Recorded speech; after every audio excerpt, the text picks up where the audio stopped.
Okay, cool. Yeah, so we can see. Okay. In the conversation at entrance of fishing. Disrupt the experience, yeah. How are we going to do that? I don't know. We're going to We'll figure it out. So here we sit, Rob, at the beginning of the redesign of the main area of Ivory Lodge. So as we know, the fire was contained to the central area.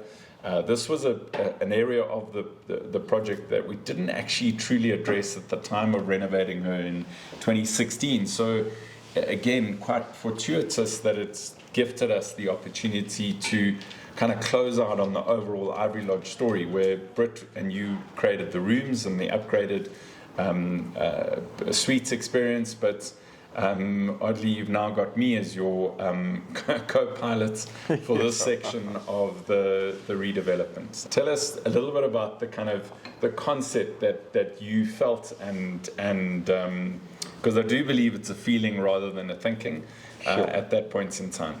It's also a recognition of the space. We had those restrictions on the existing buildings that we kept, and we always had a problem with getting through and acknowledging the river, this beautiful turn in the river. I mean, it's one of the great river spots in Africa.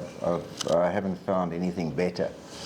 It's purely the action on this side where the buildings were blocking views. So the idea was to keep the same formal kind of approach through pavilions, through portals. There's a tree portal at this stairs where you go down the stairs. And unfortunately, because of the EIA limitations on this side, we couldn't turn the building and open it out, and also we'd lose the view of the river. So the idea was to still keep that angle, the two angles, pull these buildings back so we can acknowledge this bend in the river where the main view is. One of the things that I really enjoyed doing with you right at the beginning of the project was how we looked at the guest experience. We looked at the guest journey as they arrived and came through the whole building, and the different moments that they would experience, the emotions that they would have as they went through. Yeah, well, I mean, we had talked about initially this arrival, which was where you arrived. Yes, the previous lounge. The river was taken out of the equation until you came through this narrow connection between the old buildings. Yeah. And so you arrived here and had this feeling in this space. Now we've got this possibility. Because we couldn't see the river, so we made the arrival point right at the top, and we actually made it about a structure. Yeah. Because we didn't have access to the river. And that's been a key change in the whole design. The flow is, we actually now, in the new design, we are flowing right through that space. Because we know that the moment, the guest sense of arrival, we want it to be right on the banks of the river. Just going back to the materials and the building, the use of materials and the type of materials. I mean, I know that you've got a few samples. I don't know if you want to bring them and use them to. I mean, Rob, aluminium. I was like super averse to aluminium. I don't know why. I don't know what happened in my childhood with aluminium. I was averse to it, but it is actually a remarkable product in terms of structure, form, weight, practicality, availability. And maintenance. And maintenance, exactly. Yeah. So I think, those are the elements that we used in all the other buildings. And again, super simple. I mean, we're using, what are the core elements that we're using here? Wood, glass, aluminium. It's no point bringing in a sheet of glass. We know what that looks like. Yes, yeah. But so that's it. It's basically steel posts for speed of construction. Okay. Where you want a timber field, we'll clad them in timber. Okay. Maybe so your posts look like that. Yeah. Steel insert. Yeah. And then your steel beams will clad in timber as well. We want this to be soft. Glass is always a problem. The more glass we have, the more we're going to have to look at sustainable heating and cooling of the buildings. So we don't want to go at the expense of double glazing. So we're going to have to do our shading very carefully, creating this between steel and glass. There's no insulation So it's a difficult one. Yeah. But we don't want to form a thermal mass that you hide everything around the building. We can't integrate the bush that well. So we will use single glazing. I'm sure we can get away with it. Okay. We'll do all of our calculations and get an expert to come in. So we're going to have to find a way to either heat or cool the floor to bring the ambient temperature to within ranges. Yeah. If that doesn't work, we'll have to do some HVACs and look at very sustainable air conditioning. Keep the buildings as ventilated as possible, because there's only a few days where it gets to 45 degrees. Yeah. Yeah. That's when you need the cooling. And then, of course, with the solar plant and the sustainable energy we're creating on the site, that we can fall within those parameters to cool and heat the building when necessary.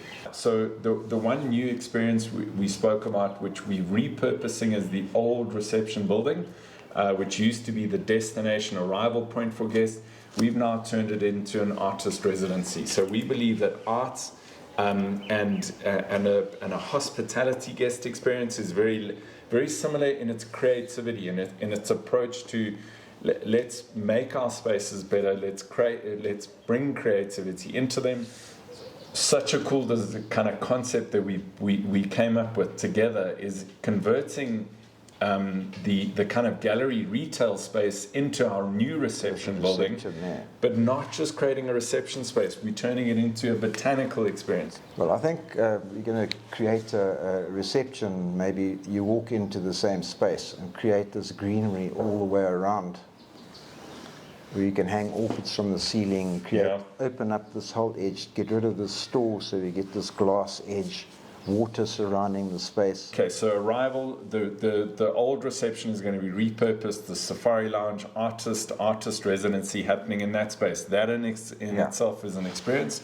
Then you come down and you've got the reception area, which is now going to be this incredible botanical house filled with orchids, filled with constant kind of flowers and a change and a beautiful space sometimes just to sit. You got view, because this is quite elevated, the reception building overlooking the main area down onto the river. Then we go a little bit deeper into the lodge. Now this area I know we thought about and we brainstormed around, when are guests going to use this bar lounge area? And mostly it's going to be after the evening game drive. This whole area will be lit beautifully. You'll flow down and you'll arrive into this sort of glass simple space where you'll be doing a pre-dinner drink and engaging with your partner, with your friends that are traveling together. Be served something before you going through for dinner. Onto the wine room and deli experience. This is a little bit different. Amori, who's our group executive chef, came up with this concept of bringing the kitchen experience into the guest area. Tell me a little bit about that design and that concept that we're working on. What we're going to do is to create a link between the guest experience and the kitchen, which is a noisy area, not necessarily a pretty space, is that we have the deli display fridge, where all the locally kitchen-produced delis are displayed in that fridge. So preservatives and pickles and all those kind of things. Cheeses, biltong, everything like that. Yeah, so they're visible on a beautiful arrangement through, and it has to be a fridge. Okay. So it's a complete glass fridge enclosure that's visible from the dining room and when you approach into the dining room. And then the wine experience, you thought, do we do it in the dining or back at the bar? So it looks like we're going to go and do it at the back of the bar. Correct. That also needs to be a very spectacular space, very beautiful, that you can actually half go into. It's not a wine cellar as such. Yes. It's more of a display. Okay. That you can go in and have a look at the wine and be select shown. your wine pre-dinner for that particular day, that particular moment. And then the last new additional kind of element that we bring into this space is the boma. The boma is now not separated from the lodge. It's very visible in the river space from the dining area and the decks around the dining. So it needs to be a very beautiful space. We've introduced water into the boma with some cascading to stop kitchen noise, and then bringing a little second kitchen that's around the corner to service the boma. And there the guests will be plated, what I've been told. That is correct. The guests will have their braais plated, but cooking will take place in front of them. Okay.